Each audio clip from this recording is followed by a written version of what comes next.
দেখে কি মনে হচ্ছে মাংসটা আমি গামলায় করেছি? না গো, মাংসটা প্রায় হয়ে এসেছিলো, তাই গামলাতে রেখে কড়াইটা মেজে ফেলছি। আর এদিকে করব লাল শাক রসুন সম্বার দিয়ে। আমার রসুন সম্বার দিয়ে লাল শাক খুব ভালো লাগে খেতে। এখানে এসে কিন্ডার জয় আনবো? আচ্ছা, টাটা।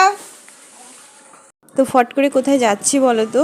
দাঁড়াও, তোমাদের বলছি কোথায় যাচ্ছি। এই যে বড় ছেলেকে নিয়ে বেরিয়ে পড়েছি, এই যে দেখো ওদলাবাড়ি হাসপাতালে চলে আসলাম। তো হাসপাতালে কেন আসছি সেটা বলছি তোমাদেরকে।